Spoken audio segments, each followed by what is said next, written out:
ये हमारे दिल्ली की आशा वर्कर, आप लोग देख सकते हैं किस तरीके से काम कर रही हैं। रेड जोन इलाके में जाकर, कंटेनमेंट जोन इलाके में जाकर ये लगातार अपनी सेवाएं सरकार को प्रदान कर रही हैं। आप देख सकते हैं इनके पास ना तो कोई सुरक्षा साधन है, ना इनके पास किसी भी तरीके की कोई सुविधाएं हैं, और ये लगातार काम कर रही हैं। सरकार और राज्य सरकार हमसे काम तो ले रही है, लेकिन हमें कोई भी सुरक्षा संबंधी साधन नहीं उपलब्ध करा रही है। ना तो वो हमें ग्लव्स मिल रहे हैं, ना मास्क मिल रहा है, ना ही हमें सैनिटाइज़र मिल रहा है। जबकि हमारा काम है कि हम बच्चे के गर्भ में आने से लेकर बच्चे के 5 साल तक उनकी देखरेख करते हैं। गर्भवती महिलाओं को हम लोग हॉस्पिटल तक पहुंचाते हैं, बच्चों के टीके लगवाते हैं। हम लोगों को फील्ड में तो उतार दिया गया है, हमसे काम तो लिया जा रहा है, लेकिन हमें कोई भी सुरक्षा संबंधी साधन नहीं दिए जा रहे हैं, जिसके चलते हुए हमें ये डर है कि हम एरिया में अगर काम करने जाते हैं तो हम इन्फेक्टेड होते हैं। हमारी दिल्ली की सभी आशा वर्करों की तरफ से मैं माननीय श्री नरेंद्र मोदी जी से और दिल्ली के सीएम केजरीवाल जी से अपील करते हैं कि दिल्ली के आशा वर्करों पर भी थोड़ा ध्यान देने की ज़रूरत है। हम बहुत मजबूर हैं। बहुत मजबूर होकर हम 7, 8, 9 तारीख के कार्य के लिए बहिष्कार करते हैं, क्योंकि हम सब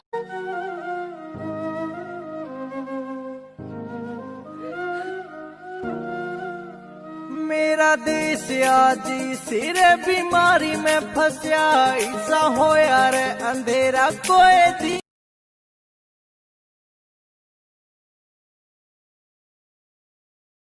दिल्ली की आशाओं का लगी हुई है सर्वे करने।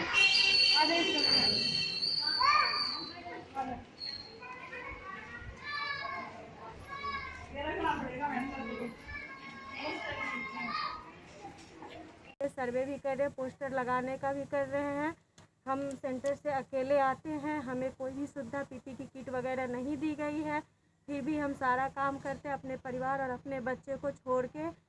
इन कोविड-19 का बहुत ज़्यादा रिस्क लेके हम काम कर रहे हैं, लेकिन सरकार की तरफ से कोई भी सुविधा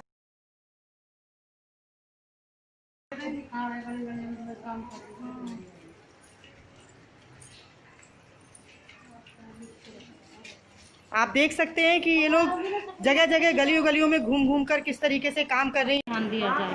मात्र जो है ना 33 रुपये पे आशा वर्कर को मरने के लिए छोड़ दिया है, तो कैसे जो है ना मुख्यमंत्री जी काम तो हम सरकार का ही करते हैं।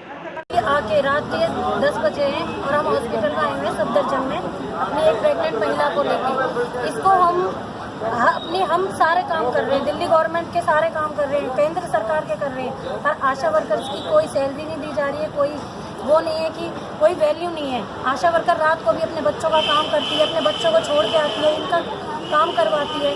और मैं चाहती हूँ सरकार से कि सभी आशा वर्कर बहुत ज़्यादा परेशान हो गए हैं। दिल्ली के सभी सेंटरों में एक ही नियम लागू होने चाहिए। कुछ सेंटरों में आशा वर्करों के साथ मनमानी की जाती है। एएनएम की मर्जी के अनुसार उनकी डायरी चेक की जाती है। मनमर्जी के अनुसार उनके पॉइंट काटे जाते हैं और उनकी डायरी तैयार। 19 के काम को भी हम करने से मना नहीं कर रहे हैं, क्योंकि हम समाज को अपना मानते हैं।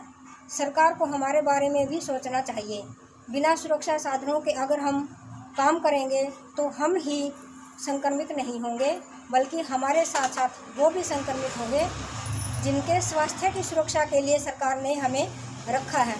हम छोटे बच्चों, गर्भवती महिलाओं को देखते हैं, घर घर जाकर उनकी विजिट करते हैं। इसलिए अगर हम संक्रमित हुए तो हमारे साथ साथ वो लोग भी संक्रमित होंगे। इसलिए हम भारत सरकार और राज्य सरकार से चाहते हैं कि हमें सुरक्षा साधन प्रदान किए जाए, ताकि हम अपना स्वास्थ्य को भी ठीक से रख सकें और अपने क्षेत्र वाले लोगों के स्वास्थ्य को भी ठीक रख सकें। जाकर कोरोना का सर्वे भी कर रही हैं, क्वारंटाइन किए गए, होम क्वारंटाइन किए गए सभी की देखभाल कर रही हैं। साथ में प्रेग्नेंट लेडीज़ की भी जांच करवाती हैं और बच्चों का वेट करने भी जाती हैं। इसके बावजूद उन्हें ना मास्क दिया जाता है ना ग्लव। किसी डिस्पेंसरी में मास्क दिए गए तो ग्लव्स नहीं, कहीं पर ग्लव्स दिए गए तो सैनिटाइज़र नहीं। अब आप ही बताइए, वो ऐसे समय में जगह जगह पे घर घर जाकर जो होम विजिट कर रही हैं, उनकी जान को कितना खतरा है। उनकी जान को खतरा तो है ही, साथ में उनके बच्चे भी इस खतरे के अंदर आते हैं। लेकिन सरकार ने इनके बारे में कुछ भी नहीं सोचा। और यहाँ तक कि कुछ डिस्पेंसरियों में तो एएनएम लोगों ने आशा वर्करों की इंसेंटिव काट के 500 रुपये का वाउचर बना दिया है। बताइए, क्या 1 महीने काम करने के बाद 500 का वाउचर बनाना जायज़ है? मैं सरकार से पूछना चाहती हूँ कि आपने रेहड़ी पटरी सभी के लिए, यहाँ तक कि जो घर में बैठे हैं पेंशन, उनके लिए भी कुछ ना कुछ दिया है, फिर आशाओं के बारे में क्यों नहीं सोचा? उनसे सरकार को हमें ज़्यादा नहीं तो कम से कम 10,000 रुपये प्रति माह देने चाहिए, जिससे हम पौष्टिक आहार ले सकें, अपने स्वास्थ्य को तारीख को अपने कार्य का बहिष्कार करेंगे। हम 8 और 9 तारीख को कोई भी काम नहीं करेंगे। अगर सरकार ने हमारी बातों को नहीं सुना तो हम रोड पर भी आ सकते हैं।